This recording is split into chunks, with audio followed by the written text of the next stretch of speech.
हर हर महादेव दोस्तों, मैं नवनीता वशिष्ठ। आज कार्तिक मास की दूज तिथि है। अ, जो कार्तिक मास है वो विशेष रूप से भगवान विष्णु की पूजा आराधना का विशेष मास है।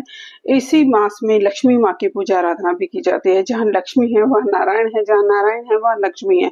तो दोनों को प्रसन्न करने के लिए इस मास में विशेष रूप से आप ये उपाय कर सकते हैं।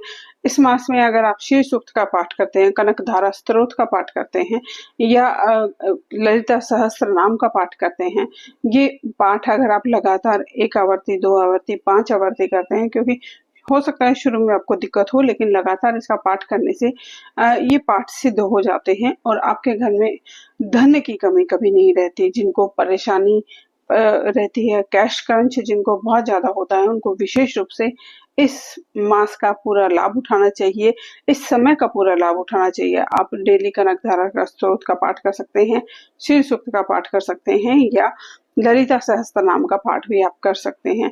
ये बहुत ही श्रेष्ठ पाठ हैं, जिनके करने से माँ प्रसन्न होती हैं और आपको आपकी मनोवांछित वस्तु प्रदान करती हैं। आप ये पाठ संध्या समय में करें और माँ का अगर आसन लगाकर अगर आप ये पाठ करते हैं रोज, तो बहुत ही श्रेष्ठ अपने आप में ये उपाय हो जाता है। माँ को लाल फूल अर्पण करें, माँ को भोग में मेवे अर्पण कर सकते हैं या नारियल की बनी हुई कोई भी आसानी से बनी हुई मिठाई भी आप माँ को अर्पण कर सकते हैं। अगर आप माँ को सफेद फूल या लाल फूल ऑफर करते हैं तो माँ बहुत खुश होती है। कमल का फूल अगर आप माँ को अर्पण करते हैं तो माँ बहुत खुश होती है। माँ को कमल बहुत प्रिय है। माँ का जो आसन है वो भी कमल आसन ही है।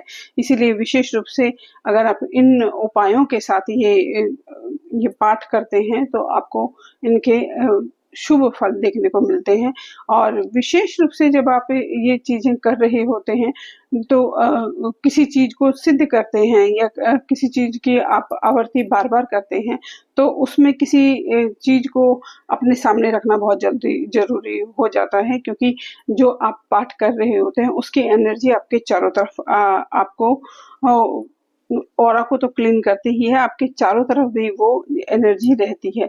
तो ये एनर्जी जो ऑब्जर्वर है वो सबसे अच्छा जल का स्रोत है, जो बहुत अच्छी एनर्जी को ऑब्जर्व करता है। तो अपने पास एक जल का पात्र जरूर रखें, एक दीपक जरूर रखें।